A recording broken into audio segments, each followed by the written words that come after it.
Hello, and thank you for joining me on 8. I am Maggie, and today we have see the beautiful spiders? We've got our Spidey senses dress on.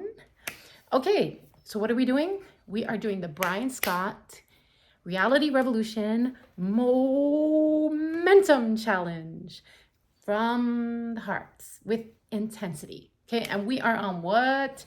Day 18. So I'm going to challenge you on this momentum challenge. So today I'm going to tell you a story,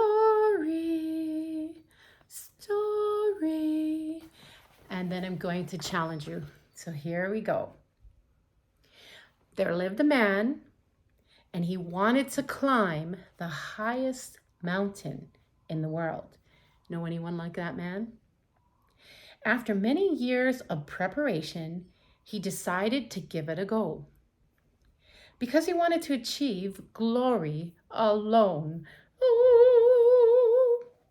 he started climbing the mountain alone. And it was cold. The night arrived, and it was dark. Zero visibility, but he still wanted to climb the mountain alone.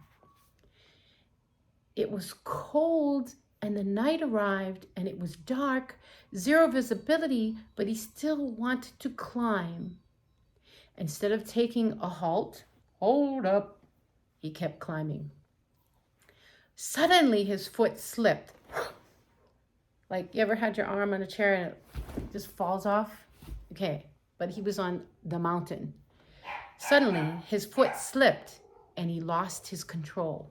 Oh, control. And it was a free fall. And he felt the pull of gravity. We all feel the pull of gravity every day on our bodies, right? And in those moments of great fear, it reminded him of all the good and the bad things he had done in his life. Okay, and that's what happens a lot of times, right? We have something that kind of shocks us into waking up. Maybe it's a loss of a job, a loss of a loved one. Maybe it's COVID. Maybe it's gaining weight, losing weight. Maybe it's a bad haircut. I don't know. But it wakes you up and it makes you think good, bad, ugly. So anyway, he was now thinking of how close was his death, how close he came to death. And all of a sudden, he felt a hard pull by a rope tied to his waist. So he felt this hard pull. His body was now hanging with only a support rope. He cried and he screamed, "Help me, God! Help me, God!" And a voice came from the cloud. "What do you want me to do?" Or, if God is a woman for you, "What would you like me to do?" The man cried, "Save me, God!" And the voice came, "Will you do as I say?" Or, "Will you do as I say?" And the man cried, "Yes, yes, anything, please. Save me, save me." And the voice came back. Listen, "Cut the rope tied to your waist." Or, "Cut the rope tied to your waist." And the man did not cut the rope, and he held it with all his strength. And the next morning, when the rescue teams arrived, it said that the climber was dead and frozen, and he was holding on to his rope, which was frozen. And what they also saw was he was only 6 feet above ground. So how many times is God telling you, the universe telling you, that you're in a dire straits and it's telling you to cut the rope, but you insist on clenching onto it, freezing to death? only to find out when the morning comes that if you had listened to God, you'd listened to the universe, you'd listened to the signs, you would have cut the rope and dropped 6 feet to your feet and been able to like live to see another day. So my challenge to you is what does the rope symbolize for you? What is something that you are holding on for dear life that you are going to clutch on till you freeze and die? What represents you and that rope? And how attached are you with the rope? Like, would you hold on until you die? And as you are all sitting in the silence, praying and meditating and doing your work, and you know that God is giving you answers left and right, and if he is calling you or she's calling you to cut the rope, and this is what will help you, are you willing to cut the rope? Will you let the rope go? Will you let go? Now, the man in his situation, we all know this. When fear takes over, we're in that reptilian brain and it's fight or flight or flee or fawn or freeze, right? We're in those things. But a lot of times we're missing critical thinking outside of it. And that makes us miss that one little spot that we could sneak through and live. So I'm sure he felt, I'm climbing up this large mountain, and if I hold on to this rope, it is the only way that I will survive this.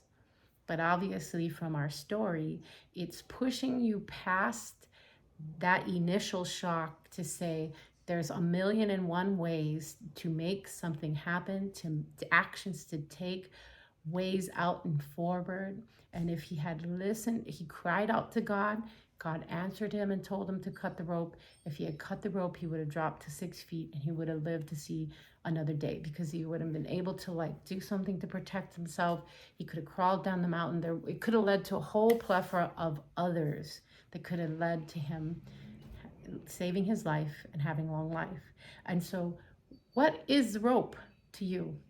What are you so attached to that you won't let go for the better outcome? And I'm challenging you today, whatever that is, will you please let it go? Because many of you here, every single one of you here listening to my voice is intended and meant for greatness. God put you on this planet. The universe has you here in such a time as this to do these amazing acts of service that only you can do as that unique person that you are. So we all have very similar vibrations, where like maybe a lot of us are nurses, but we're each different, a little slight different type of nurse. But then we also get to come together because we are one, we're apart, together, apart, and we're one. So, but there's something that each person can give that nobody else can give. So if you're a fireman, there's something, you're all got similar bodies of knowledge, but we always know there's somebody in the bunch who can do something the rest can't do. Same thing in business. Somebody might be much better at data collecting or being on the floor in Wall Street. Whatever it is, let's look at what we are clenching onto, we are willing to hold on to, freeze to death. And let's let go,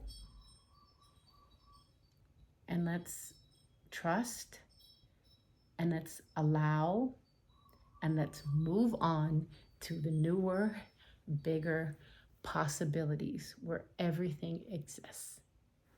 Okay, I really hope you like the story.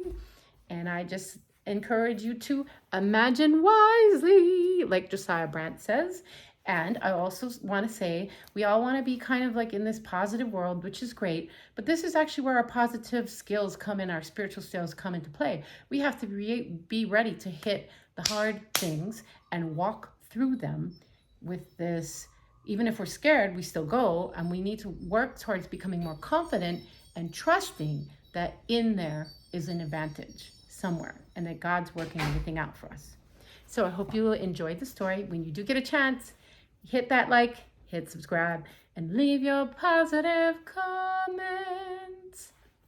And I so appreciate you. And don't forget to use your spidey senses. All right, you know what's next. You know what's next? Cha-cha-cha. No, what's next? Cha-cha-cha. Here we go. Peace in, peace out.